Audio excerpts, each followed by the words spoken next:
오늘 우리에게 주시는 하나님의 말씀은 히브리서 10장 1절부터 18절까지 말씀입니다. 신약성경 363페이지 히브리서 10장 1절부터 18절까지 이렇게 교독하겠습니다.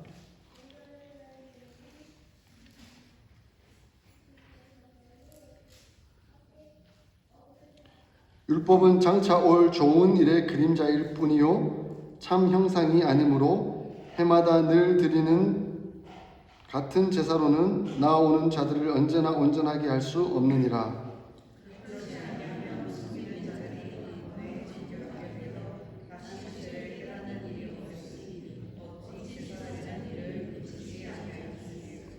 그러나 이 제사들에는 해마다 죄를 기억하게 하는 것이 있나니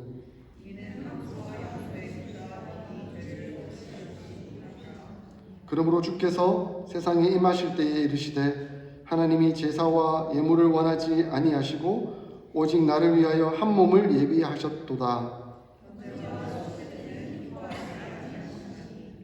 이에 내가 말하기를 하나님이여 보시옵소서. 두루마리 책에 나를 가리켜 기록된 것과 같이 하나님의 뜻을 행하러 왔나이다 하셨느니라.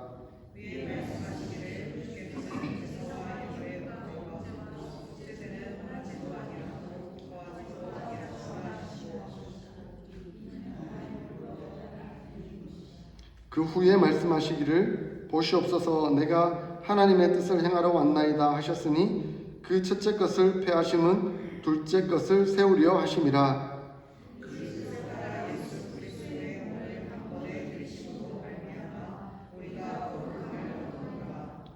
제사장마다 매일 서서 섬기며 자주 같은 제사를 드리되 이 제사는 언제나 죄를 없게 하지 못하거니와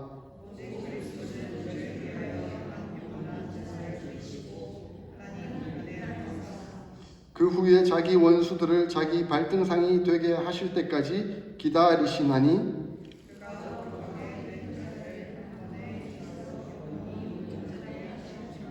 또한 성령이 우리에게 증언하시되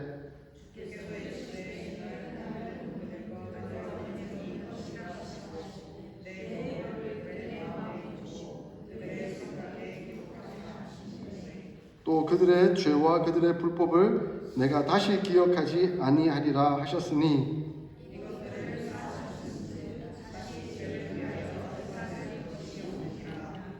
아멘. 히브리서 말씀을 강해해 가고 있습니다. 히브리서 말씀 계속해서 쭉 살펴보고 계시지만 여러분 여기 핵심이 뭡니까? 결국은 우리 주 예수 그리스도 그분께 모든 것이 집중되고 있음을 우리는 확인하고 있습니다. 구약은 온통 모형이고 그림자입니다. 근데 그 모형과 그림자가 하나같이 한결같이 향하고 있는 지향점은 바로 예수 그리스도이십니다. 그래서 우리가 지난주에도 살펴보았지만 성막은 그림자요 모형일 뿐이다. 그 성막의 본체는 우리 주 예수 그리스도이시다 하는 것을 살펴보았습니다. 뿐만 아니라 이제 히브리서 저자는 성막의 본체가 예수 그리스도일 뿐만 아니라 사실은 율법 그 자체도 그림자일 뿐인데 율법의 본체도 예수 그리스도이시다 하는 것을 말씀하고 있습니다. 그것을 지금 논증하려고 하고 있는 것이죠. 구약의 성막이나 율법을 핵심적으로 다루고 있는 것이 바로 레위기입니다. 근데 그 레위기를 자주 인용하면서 신약적으로 잘 해석해낸 책이 바로 히브리서입니다. 그러므로 히브리서를 어떤 신학자들은 레위기의 신약적 주석이다 이렇게 평가하기도 합니다. 결국 우리 주 예수 그리스도의 오심이 구약적 예언, 모형의 결과일 뿐만 아니라 장차 다시 오셔서 그것이 완성될 것임을 말씀해 주고 있습니다. 사도 바울은 갈라디아서에서 율법이 예수 그리스도의 오심을 증거하는 하나의 방편이었다라는 것을 이미 논증했습니다. 여러분 잘 아시는 본문 있지 않습니까? 갈라디아서 3장 23절부터 24절까지를 보면 예수 그리스도께서 율법이 초등 교사와 같은 역할을 했다라고 평가를 하고 있습니다. 옛날 우리 개역 성경에서는 몽학 선생이었다 이렇게 표현을 하고 있어요. 그리고 개역 개정으로 바뀌어지면서 초등 교사라고 이렇게 표현하고 있습니다. 근데 초등 교사라고 이렇게 이해를 하면 우리가 이 율법을 이해하는데 좀 부족한 것 같아요. 왜냐하면 우리는 초등 교사하면 자꾸 현대적 이해를 하고 있기 때문에 그렇습니다. 요즘 새로 나온 우리 학생들은 다 알 텐데 공부하기 위해서 쓰는 요즘 구글 안 합니다. 요즘 뭐 하는지 아세요? 챗 GPT라는 것을 쓰고 있거든요. 그 챗 GPT에 가서 무슨 질문이든 잘 하면 그 질문에 대한 대답을 해줘요. 그래서 제가 이 설교를 준비하면서 갈라디아서의 3장에 나오는 초등교사의 의미가 뭔지 챗 GPT에게 한번 물어보자 라고 생각이 들어서 주중에 설교 준비하다가 쳤어요. 갈라디아서 3장에 나오는 초등교사에 대한 의미를 알려줘 라고 이렇게 딱 쳤어요. 그랬더니 답이 쭉 나오더라고요. 근데 뭐라고 나오는지 아세요? 초등교사는 6세부터 뭐 13세까지의 학생들을 가르치는 뭐 역할로 이렇게 막 나오는 게 결국은 국민학교, 우리 옛날 분들은 국민학교, 요즘 시대는 초등학교, 교사의 역할이 뭔가 하는 것들로 이렇게 채워지고 있더라고요. 분명히 성경 갈라디아서라는 표현도 함께 썼지만 이해를 하지 못하고 있더라고요. 제가 다시 갈라디아서 제가 가지고 있는 주석책을 다 찾아서 초등교사, 이 몽학 선생이 무엇을 의미하는가, 뭐 이전에 제가 공부한 적이 있지만 다시 한번 정확하게 살피기 위해서 그 내용들을 보았습니다. 여기서 사용된 단어가 죄송합니다. 헬라어를 좀 써서 파이다고고스라는 단어입니다. 근데 사실은 가르치는 역할을 하는 헬라어가 따로 있거든요. 디다스 칼로스라는 단어가 있습니다. 이 디다스 칼로스라는 단어를 사용하지 않고 파이다고고스라는 단어를 쓴 데에는 분명한 의도가 있을 것입니다. 디다스 칼로스라는 단어는 그야말로 교육적, 교훈적 역할을 했습니다. 그러니까 선생님의 역할을, 오늘날 우리가 이해하는 선생님의 역할을 했다는 것이죠. 그런데 파이다고고스라는 이 단어는 선생님, 어떤 교육적 노력이 아닌 보호하고 훈육하는 역할을 했다라고 이해를 해야 한다는 것입니다. 당시 성경이 쓰여질 당시 로마 시대였지 않습니까?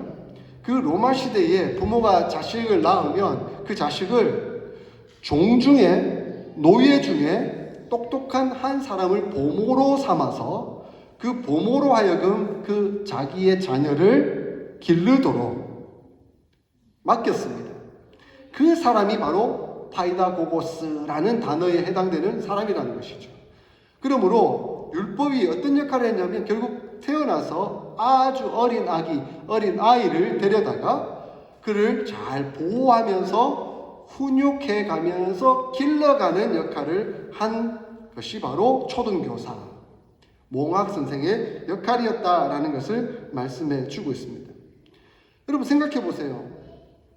이 몽학 선생, 초등교사가 주인입니까? 아니죠. 주인을 모셔다가 데리고 보호하며 양육하는 역할을 하는 종이고 노예일 뿐입니다. 그가 주인이 아닙니다. 주인은 따로 있죠. 자, 율법이 바로 이러한 역할을 했다라고 말씀해 주고 있습니다. 결국 율법은 우리로 하여금, 우리가 그 자녀들이라고 한다면 우리로 하여금 잘 자라도록 지켜 보호하고 훈육한 다음에 본질인 그분 앞에, 주인인 그분 앞으로 이끌어들이는 역할을 하는 것이 바로 율법이었다라고 설명하고 있는 것이죠. 자, 초등교사, 몽학 선생의 의미를 아시겠어요? 예, 바로 그런 의미가 성경적 의미라는 것을 우리에게 가르쳐 주고 있습니다. 그러므로 율법은 결코 그 자체가 주인이 아닙니다. 본체가 아닌 것이죠. 율법은 그림자입니다. 표지판입니다. 누구를 향하도록? 본체이신, 본질이신 그분 예수 그리스도, 그분을 향하도록 가르쳐주는 표지판에 불과하다, 그림자에 불과하다 하는 것을 이 히브리서 저자는 우리에게 말씀하여 주고 있습니다. 그러므로 율법의 기능은 뭡니까? 결국 율법은 그 율법 앞에 나옴으로써 하나님이 우리의 하나님이 되시고 우리는 하나님의 백성이 되기를 원한다 하는 그 고백적 의미를 담고 있는데, 그러나 이것을 지키려고 아무리 애를 써도 지킬 수가 없고 결국 이스라엘은 이 율법 앞에서 다 무너지고 망할 수밖에 없었다 하는 것을 확인시켜 주는 것이죠. 그러므로 율법의 아주 중요한 기능 중에 하나가 뭐냐면 우리는 죄인입니다. 우리는 죽을 수밖에 없는 죄인입니다. 이 율법 앞에서 내가 지키려고 한들 그것을 다 지킬 수 없을 뿐더러 내가 얼마나 연약한 존재인지, 그리고 제사나 이런 제도를 통해서 내가 죽을 수밖에 없는, 저 동물과 같이 죽을 수밖에 없는 그런 존재입니다 라는 것을 확인하는 과정이었다는 것이죠. 자, 그러므로 율법 앞에 서면 우리는 나약하고 초라해집니다. 우리 율법 앞에 서면 결국 우리는 죽을 수밖에 없는 죄인이구나 하는 비관적인 생각을 가지게 됩니다. 그러나 하나님은 율법을 우리를 죽이기 위해서 주신 것이 아니라 살리기 위해서 주셨습니다. 왜냐하면 그 율법을 통하여서 본질인 그분 앞에 갈 수 있는 길을 열어 놓으셨기 때문에 그렇습니다. 그래서 율법 앞에 우리는 죽을 수밖에 없는 죄인이구나, 율법을 통하여 나 대신 저 동물이 죽는구나 하는 것을 처참하게 확인하면서 우리 스스로는 결코 구원할 수 없고 구원받을 수 없고 처절하게 죽을 수밖에 없는 죄인이라는 것을 확인하면서 하나님의 사랑, 하나님의 은혜가 필요하다. 그 하나님의 사랑, 그 하나님의 은혜가 도대체 어디서 오는 건가?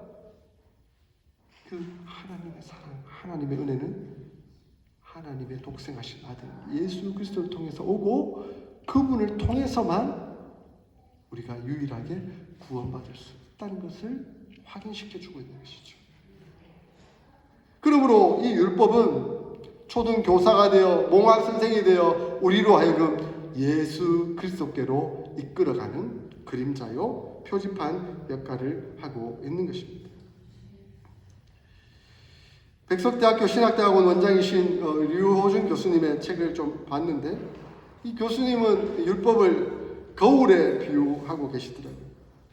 율법은 거울과 같아서 마치 우리가 그 율법 앞에 서면 깨끗한 거울 앞에 우리가 얼마나 찌들고 더럽고 시커먼 것이 묻어 있는지를 확인하는 것이다 라고 가르쳐 주더라고요.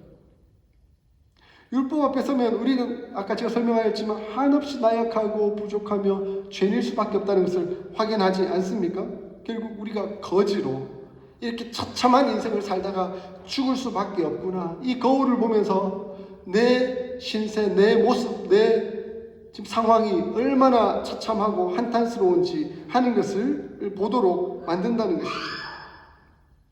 그래서 구약시대는 그나마 하나님 앞에 나가기 위해서 너희 모습에도 좀 정결케 씻어보자 해서 제사 제도를 통하여 동물의 피를 대신 흘려서라도 마음을 정결케 하고 깨끗게 하고 하나님 앞에 나아가자라고 그렇게 하였지만 결국 그것은 모형일 뿐이죠. 오늘 본문에서 뭐라고 말합니까?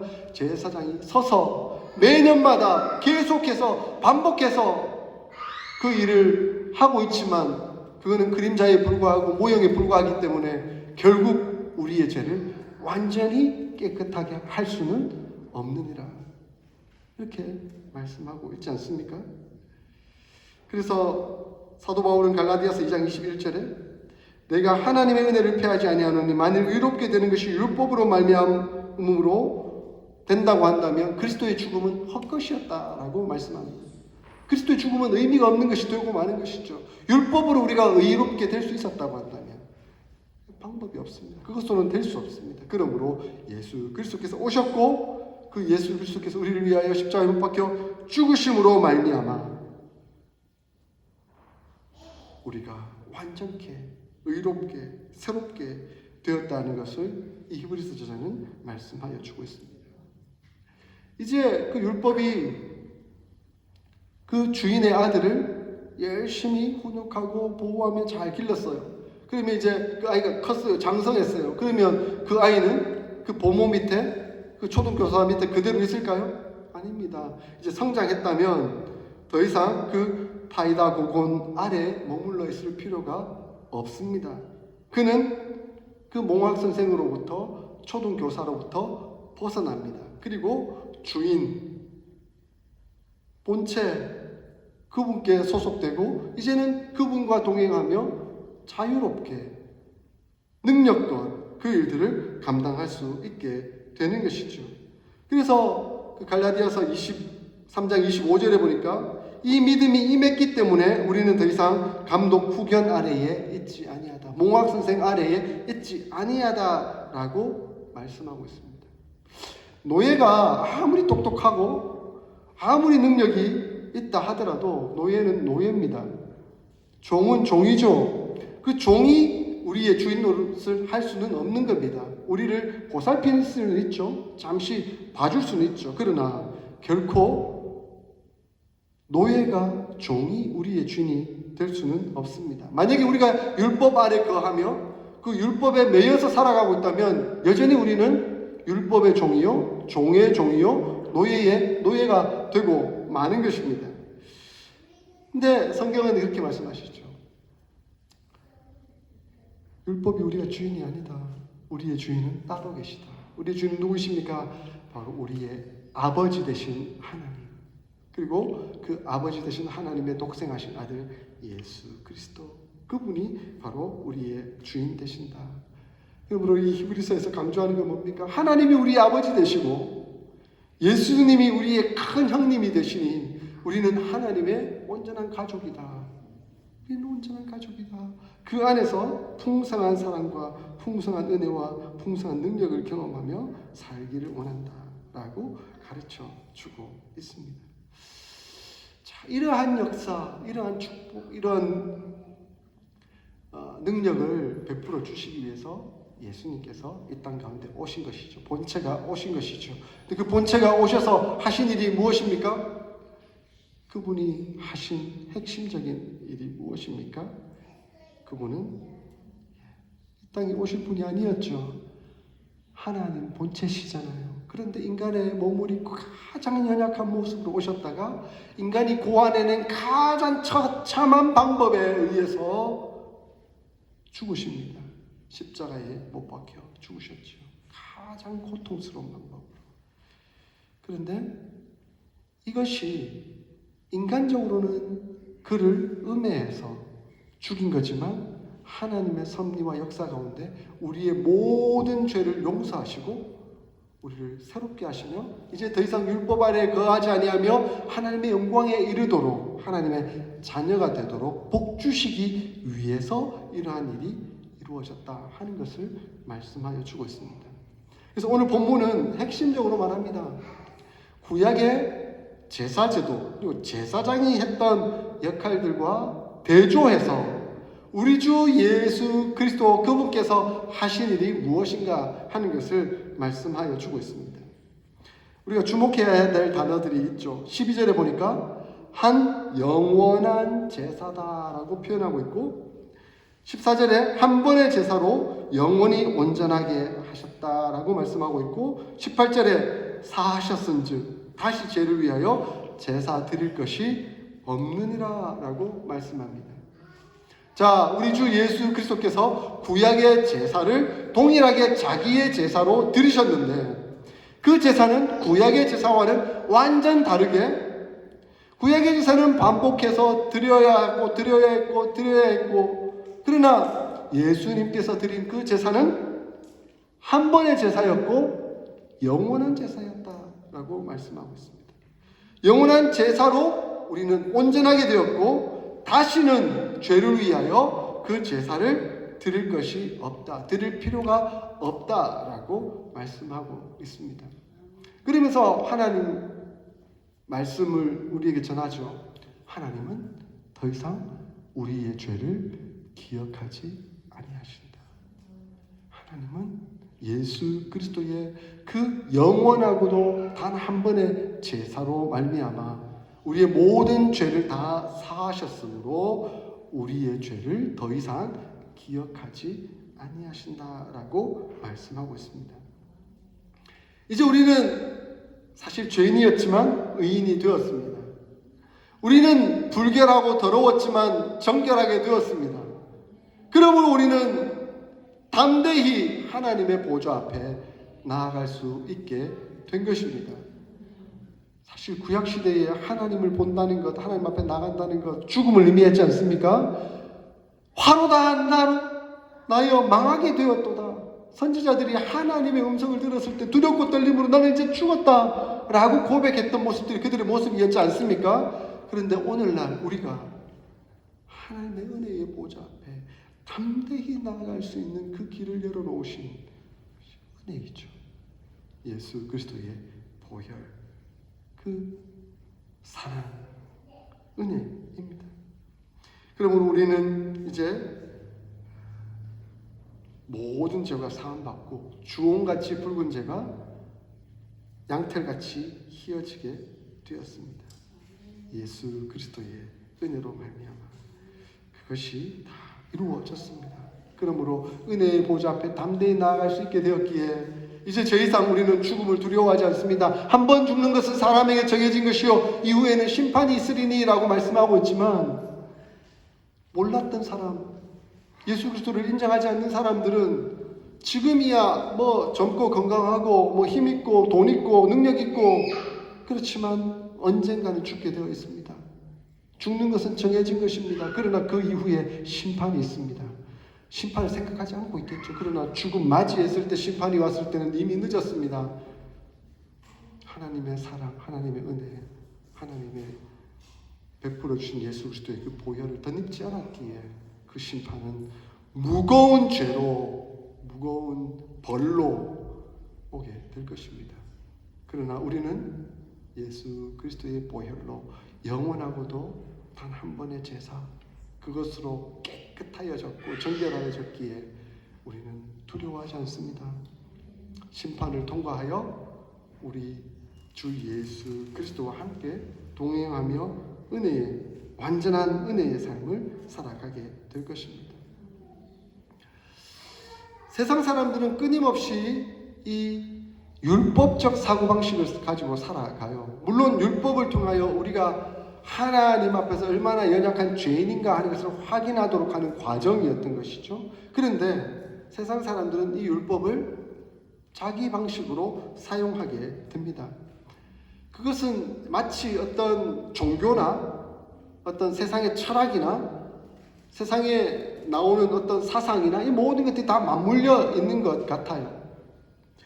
요즘 제가 이제 성경 읽기를 열심히 해가고 있는데 이제 신명기를 읽다가 제가 이제 수요일 성경의 파노라마를 읽다가 이제 시대적 배경을 얘기하면서 창조 시대, 족장 시대를 얘기해야 되기 때문에 족장 시대에 맞는 이제 성경을 먼저 읽어야 되겠다 해서 욥기를 지난 주간에 다 읽었습니다. 근데 욥기를 읽으면서 이제 핵심적인 내용이 뭘까? 결국 욥의 고난이 어디로부터 왔는가 하는 것이 그들의 이제 사고, 생각, 사상인 것이죠. 욥의 세 친구들이 나오는데 그 욥의 세 친구들은 결국 세상의 현자라고 말할 수 있습니다. 세상이 흘러가는 방식에 따라서 우리가 어떻게 생각하고 어떻게 사고해야 하는가 하는 것들을 보여주고 있는 것이죠. 그런데 그들이 말하는 핵심이 무엇입니까? 세상 방식에서 말하는 핵심적인 내용은 뭐냐면 늘 권선징악 그리고 인과응보입니다. 우리 많이 들어본 말이죠. 선은 권장하고 악은 벌한다. 그리고 원인이 있으니까 결과가 있는 것 아니냐. 그가 고통 가운데 있는 것은 응당한 잘못이 있기 때문에 그 벌로 이 고통을 당하는 것 아니냐라고 말하는 것이죠. 이것이 세상 이치입니다. 그래서 대만 사람 엘리바스 죄를 지으면 고난을 당한다. 핵심이 뭡니까? 욥이 죄를 지었기 때문에 고난 당하는 거 아니냐. 수아 사람 빌닷도 덧붙여서 고난은 틀림없이 죄 때문이다. 그러므로 지금 욥이 고난 당하는 건 죄 때문이다. 나아마 출신 소발은 이러한 원리를 따라서 나는 현재 죄를 짓고 있기 때문에 지금 고통당하고 있는 것이다 라고 말하고 있는 것이죠. 욥기 읽어보세요. 그들의 말이 틀린 것이 하나도 없어요. 다 옳은 말 같아요. 그게 현대의 철학이에요. 현재의 철학이에요. 흘러오는 세상의 내용들입니다. 근데 그때 한 친구가 또 등장합니다. 누가 나옵니까? 더 좋은 해법을 내놓는 사람입니다. 엘리후입니다. 엘리후는 좀 그럴듯한 얘기를 해요. 무슨 얘기를 하냐면 고난은 하나님의 뜻 가운데 있는 것이다. 그러므로 고난당하는 것은 그를 훈련시켜서 더 성숙한 사람으로 만들기 위함이다 라고 이야기를 합니다. 아주 그럴듯한 얘기죠. 맞는 말입니다. 예, 일부 해당되는 말이기도 하죠. 근데 지금 욥은 하나님께서 보시기에 의로운 사람이었고 성숙한 사람이었어요. 그러나 그렇기 때문에 이 말도 맞지 않는 말이 될 수 있는 것이죠. 자, 세상의 논리는 다 이렇게 나옵니다. 결국 율법과 비추어서도 율법을 어겼으므로 죄를 받을 수밖에 없고 그 죄를 당함으로 죽을 수밖에 없는 것이다. 이게 세상의 논리고 사상입니다. 결국 우리도 그러한 논리를 따라 살아가고 있는 것이죠. 그래서 우리는 참 인색하죠. 사람에 대해서 평가하기를 좋아합니다. 누가 고난당했다 하면 나만 고난당하는 거 아니에요? 저 사람은 나보다 고난이 더 심하네 하면서 괜히 좋아하는 마음이 생길 수도 있는 거예요. 그러면서 저 사람은 나보다 죄가 더 많은가 보다 하면서 정죄하기가 너무 쉬운 거죠. 율법에 비춰서도 그렇게 생각할 수 있는 겁니다. 왜 바리새인들을 보고 예수님께서 독사의 자식들아, 회칠한 무덤들아 라고 그렇게 얘기하셨을까요? 그들도 이러한 논리에 있었기 때문입니다. 나는 율법을 잘 지키기에 하나님 앞에서 의로운 사람이고 너희들은 율법을 잘 못 지키기에 결국 고통당하고 그 죄에 대한 대가를 받아야 되는 사람 아니냐라고 주장했던 사람들이 바로 바리새인들이지 않습니까?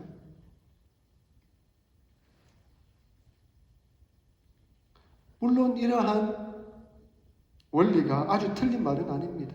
해당되는 말이죠. 죄를 지었으면 벌을 받아야죠. 마땅히 인과응보의 결과들도 나와야 됩니다. 그러나 우리 하나님의 원리는 이러한 원리를 초월합니다. 이러한 세상적 사고방식을 초월합니다.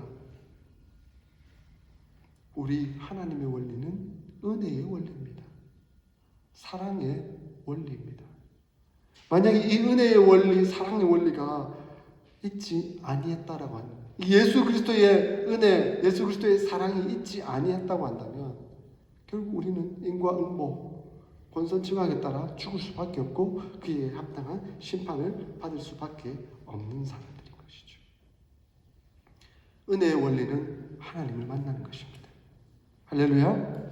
하나님을 만나면 인과응보를 넘어섭니다. 권선징악도 넘어섭니다.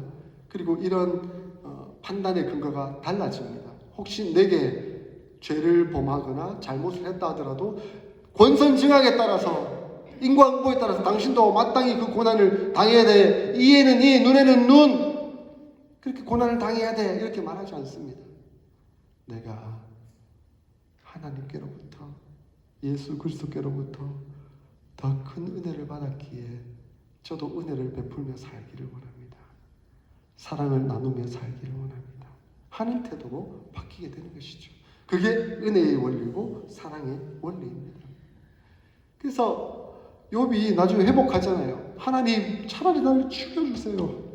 너무 고통스러워요. 내가 뭘 잘못했길래. 내 나름대로 이렇게 따져보고 저렇게 따져보고 이렇게 해보는데 하나님 도대체 뭡니까? 수없이 질문하죠. 그런데 하나님이 답을 해주셔요. 네 고난은 이렇기 때문에 온 것이다 라고 말하지 않고 하나님 뭐라고 답하신다면 네가 창조를 아느냐? 저 하늘의 별들이 어떻게 생겼고 이 동물들이 어떻게 있으며 그들이 어떻게 먹고 어떻게 생존하며 자라가고 있는지 이 원리를 네가 아느냐?